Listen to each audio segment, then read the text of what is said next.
Hello, good morning all of you. बच्चों, 9th की science की क्लास है ये।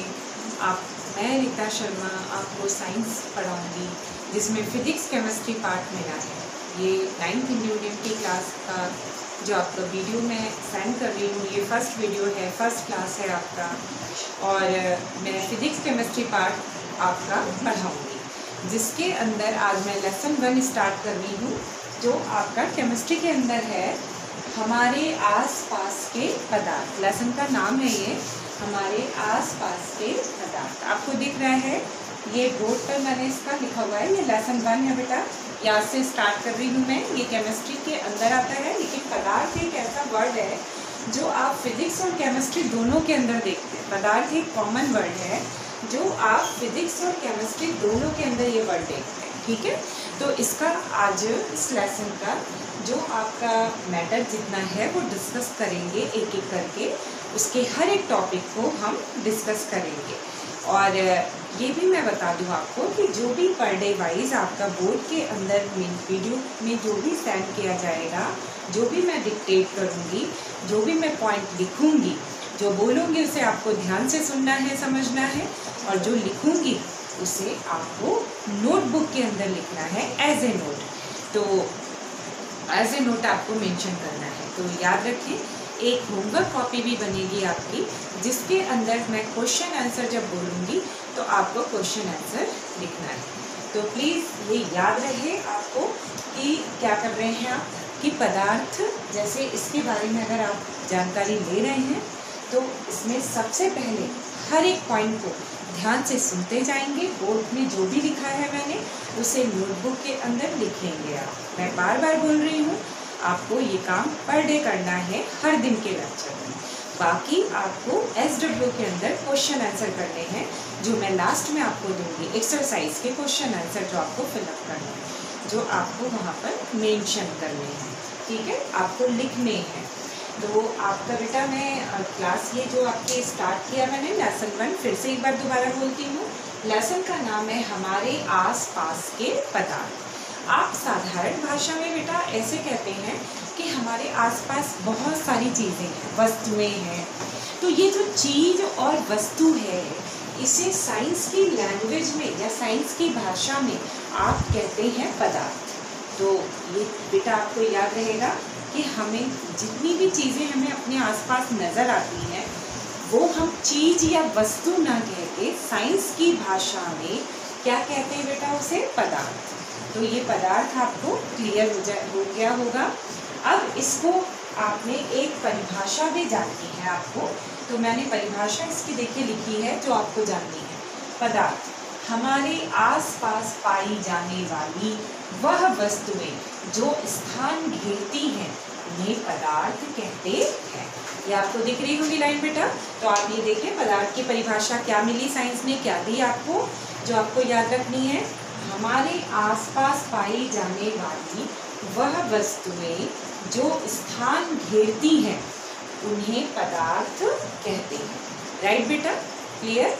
इसके बाद आपका इस लेसन के अंदर वैसे पदार्थ के आपको बहुत सारे टॉपिक का डिस्कशन करना है। पदार्थ कैसे होते हैं, पदार्थ का स्वरूप क्या होता है, पदार्थ की अवस्थाएं क्या होती हैं, पदार्थ के रूप कितने तरीके के हो सकते हैं, उन अवस्थाओं में क्या गतिशीलता पाई जाती है, या पदार्थ की जो अवस्थाएं हैं क्या उनमें परिवर्तन देखा जा सकता है। इस तरीके से आपको हर एक टॉपिक उसके अंदर, इस लेसन के अंदर डिस्कस किया गया है, जिनको हम भी एक एक करके पॉइंट को समझाएंगे, जो एक एक करके आपको आता जाएगा कि पदार्थ के कितने रूप हैं, पदार्थ की अवस्थाएं क्या होती हैं, पदार्थ की अवस्थाओं में भी परिवर्तन होता है, पदार्थों के अंदर क्या गतिशीलता पाई जाती है। ये सारी चीज़ें टॉपिक इस लेसन के अंदर हैं, जो एक एक करके हम इसको जानेंगे। आज जैसे आपका मैंने फर्स्ट टॉपिक का डिस्कशन किया, आपको इधर दिख रहा होगा बेटा, ये फर्स्ट टॉपिक मैंने लिखा है पदार्थ का भौतिक स्वरूप। पदार्थ का भौतिक स्वरूप, इसके अंदर आपको क्या लिखना है, ये ध्यान से देखें। मैंने ये आपका फर्स्ट हेडिंग तो पदार्थ हो गया, सेकंड हेडिंग है ये पदार्थ का भौतिक स्वरूप, यानी देखने में पदार्थ कैसे दिखते हैं, कैसे दिखाई देते हैं, तो ये आपको जानना है। इसके अंदर देखिए मैंने पहला पॉइंट लिखा है, पदार्थ कणों से मिलकर बना होता है। यानी पदार्थ किससे मिलके बनता है बेटा? कणों से। पदार्थ का मतलब है कि अगर आप पदार्थ को तोड़ें तो आपको क्या दिखेगा? कण दिखेंगे। तो कणों से मिलकर क्या बनता है? पदार्थ। तो ये राइट, ये आपको बहुत इम्पॉर्टेंट पॉइंट है जो आपको याद रखना है। यानी फर्स्ट इसका भौतिक स्वरूप के अंदर यही भौतिक स्वरूप आपको विशेषताएं भी है, यही भौतिक स्वरूप पदार्थ का गुण भी है, यही भौतिक स्वरूप पदार्थ का स्वरूप भी है, और यही पदार्थ की यानी कहते हैं ना जैसे उसकी विशेषताएं बताओ, गुण बताओ। तो ये सारी चीज़ों का उत्तर आपका यही है कि उनकी ये विशेषताएं भी हैं पदार्थ की और गुण भी है। तो इनका एक एक करके हम उल्लेख कर रहे हैं। पदार्थ के भौतिक स्वरूप में मैंने फर्स्ट जैसे आपको बोला कि पदार्थ कणों से मिलके बना है। पदार्थ कणों से मिलके बना है, तो ये बात आपको क्लियर होगी कि पदार्थ को इसका मतलब तोड़ेंगे तो तोड़ते जाएंगे तो वो कण आपको प्राप्त होगा। इसमें फिर मैंने सेकंड पॉइंट के अंदर आपको देखिए क्या लिखा। सेकंड पॉइंट पे मैंने लिखा है कि पदार्थ के कण अत्यंत छोटे होते हैं। पदार्थ के कण अत्यंत छोटे होते हैं, इसका मतलब कि इनके कणों को अपनी नंगी आंखों से नहीं देख सकते। इसका मतलब ये हुआ कि पदार्थ के कण जो छोटे हैं यानी अत्यंत छोटे बता रहे हैं, तो इसको हम अपनी नंगी आंखों से नहीं देख सकते। इसका मतलब हम इसको चाहे भी प्रत्यक्ष देखना चाहें तो इसके कण को हम नहीं देख सकते। इसके लिए आपको सूक्ष्मदर्शी की आवश्यकता पड़ेगी। इसके बाद देखिए थर्ड पॉइंट है, पदार्थ के कणों के बीच रिक्त स्थान होता है। बेटा रिक्त स्थान का मतलब, इसमें कणों के बीच रिक्त स्थान का मतलब, अब जैसे आप ऐसे भी समझ लेंगे पदार्थ की जो अवस्थाएं होती हैं अलग अलग, अभी इसी लेसन के अंदर हम जानेंगे। वैसे मैं नॉर्मली आपको बता दूं सामान्य भाषा में, जिसमें आपको पहले पढ़ा भी होगा। पदार्थ की 3 अवस्थाएं होती हैं, ठोस, द्रव और गैस। ठोस में विशेषताओं में रिक्त स्थान बहुत कम पाया जाता है पदार्थ के कणों के मध्य, क्योंकि कण बहुत समीप होते हैं। द्रव में उससे थोड़े दूर होते हैं और गैस में अत्यधिक दूर होते हैं। तो इस तरीके से उनके बीच जो रिक्त स्थान है वो उनके बीच हम ठोस के अंदर अत्यंत कम पाते हैं, यानी ठोस में सबसे कम, द्रव में उससे ज़्यादा और गैस में सबसे ज़्यादा। इसका मतलब कि पदार्थों के अंदर रिक्त स्थान तो संभव है। ठीक है, तो ये चीज़ आप अच्छे से याद रखिएगा। अच्छा, नेक्स्ट, पदार्थों के कणों के बीच रिक्त स्थान होता है, ये तो आपको आ गया होगा समझ में। पदार्थ के कण निरंतर गतिशील होते हैं। अब ये पदार्थ के कण निरंतर गतिशील होते हैं, ये कैसे आप जानोगे? जैसे सिंपल एक मैंने भी अपना पहले पढ़ा था ये अपनी स्टडी के अंदर, मैं आज आपको वही उदाहरण दे रही हूँ।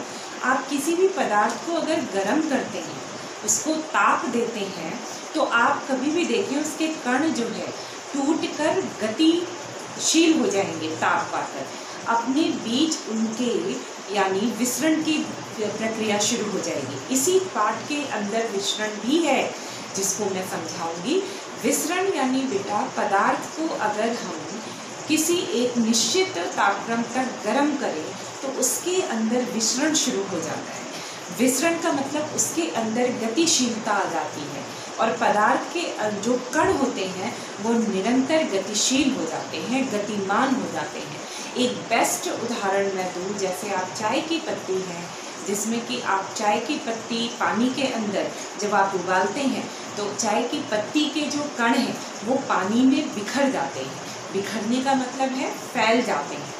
तो इस चीज़ को आप देखते हैं, उसके कण लगातार रोटेट करते रहते हैं, घूमते रहते हैं, लगातार तेज़ी से उस पानी के अंदर उनका मूवमेंट रहता है। गतिशील रहते हैं। तो जस्ट वही है कि पदार्थ के कण निरंतर गतिशील होते हैं। आप प्रत्यक्ष आंखों से उसके अंदर अपनी गतिशीलता को देख रहे हैं पदार्थ के कणों की, जिसका एक बेस्ट एग्जाम्पल मैंने दिया। ऐसे बहुत सारे एग्जाम्पल हैं जिसमें आप देखते हैं कि पदार्थ के कण निरंतर गतिशील हो जाते हैं। कुछ को हम प्रत्यक्ष अपनी आंखों से देख सकते हैं, कुछ को नहीं देख सकते। अब इसमें नेक्स्ट टॉपिक का डिस्कशन है एक, जो मैं यहाँ पे लिख रही हूँ इसमें, कि पदार्थ का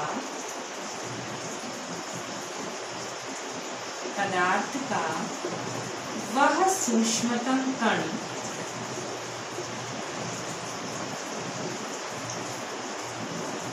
जिसे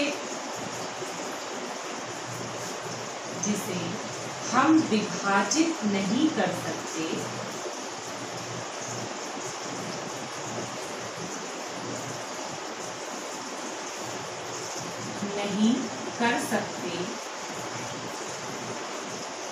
उसे परमाणु कहते हैं।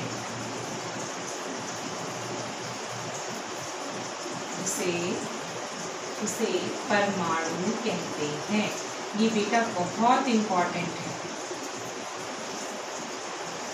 तो ये क्लियर हुआ जो मैंने आज आपको ये बताया। लास्ट पॉइंट एक देखिए, यहाँ तक तो मैंने आपको बता ही दिया था, ठीक है। इसमें और देखिए, पदार्थ का वह सूक्ष्मतम कण जिसे हम विभाजित नहीं कर सकते। अब पदार्थ का वह सूक्ष्मतम कण जिसे हम विभाजित नहीं कर सकते उसे परमाणु कहते हैं। यानी पदार्थ को तोड़ते जाएं, पदार्थ को तोड़ते तोड़ते अंत में एक ऐसा कण आएगा जिसे हम और तोड़ना चाहें तो वो विभाजित नहीं होगा।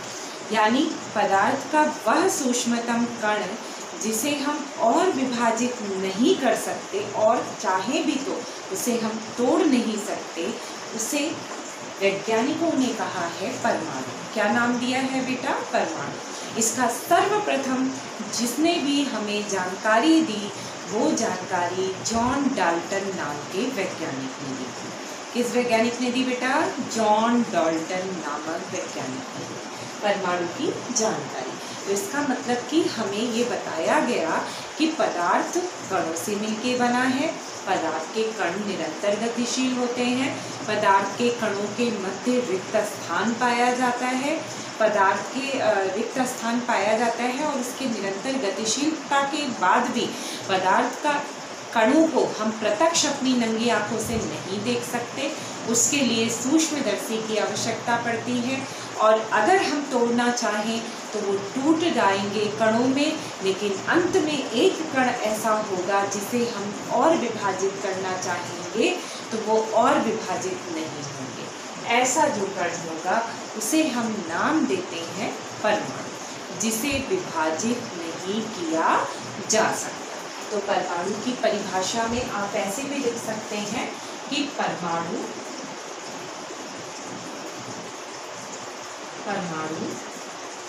इसमें एक बार यहाँ पे मैं लिख रही हूँ ताकि आप याद से देखें, इसको याद भी रखेंगे। परमाणु एक अविभाज्य कण है।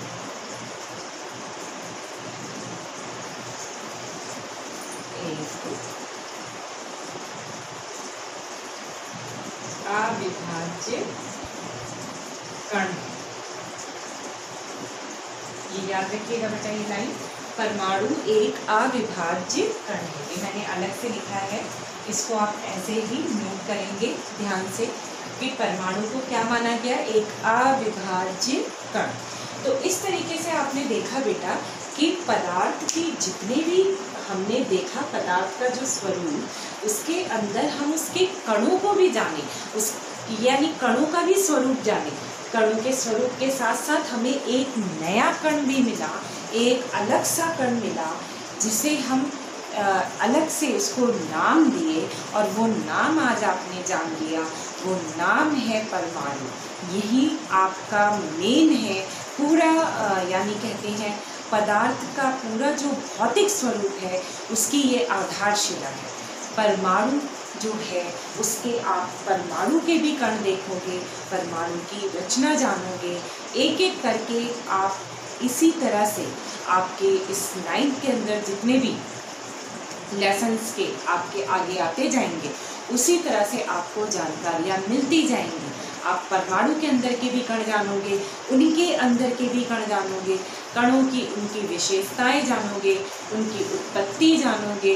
इस तरीके से आपको इसके अंदर बताया गया। जैसे नेक्स्ट टॉपिक आपका है इसमें विसरण। विसरण का मतलब भी यही होता है बेटा, इसमें सेकंड टॉपिक है आपका विसरण। ठीक है, ये विसरण जो है ये टॉपिक आपका नेक्स्ट है। तो ये आपका विसरण के अंदर मैं आपको बताऊं कि विसरण क्या होता है। जैसे अभी मैंने आपको चाय की पत्ती का उदाहरण दिया।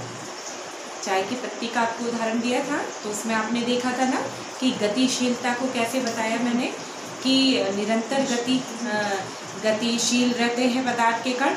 वो निरंतर जो गतिशील होते हैं ना, वही तो विसरण है। अब जैसे मान लीजिए मैं यहाँ पर आपको समझाऊं, जैसे मैं थोड़ा सा यहाँ पर इरेज करती हूँ तभी समझा पाऊंगी।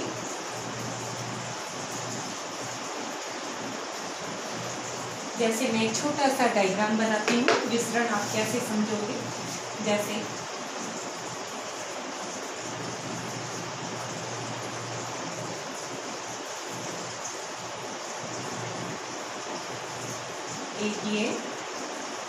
एक थोड़ा सा मैंने दूर बनाया,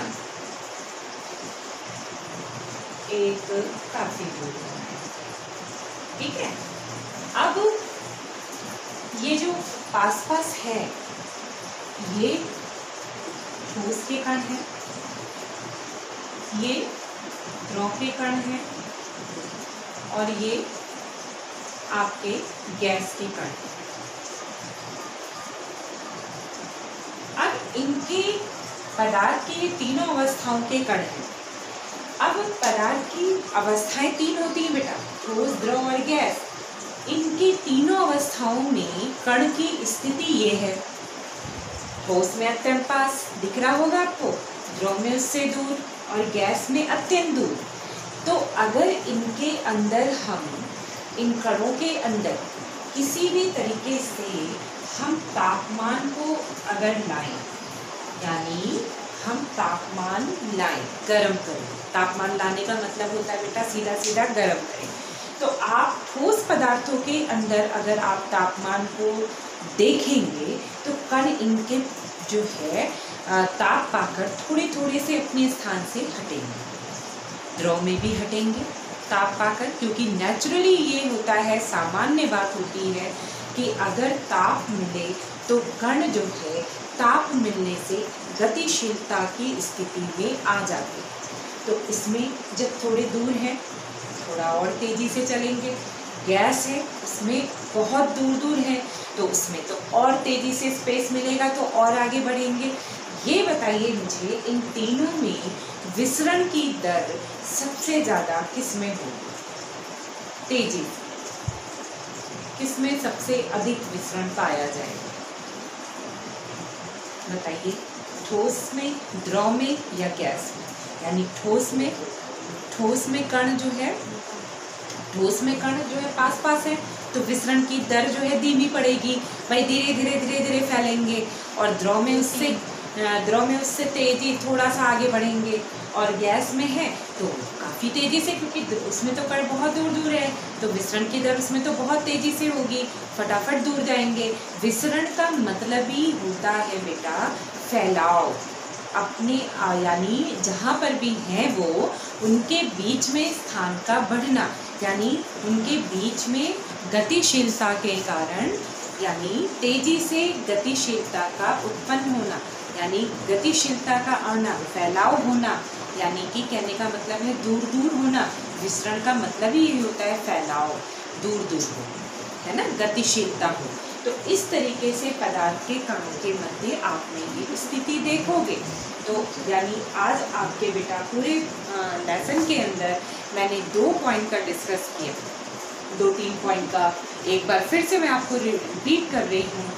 पहला आपका है पदार्थ, और दूसरा है पदार्थ का भौतिक स्वरूप, और तीसरा आपका है अभी अभी जो मैंने आपको बताया ये चित्र के माध्यम से, ये है आपका विसरण।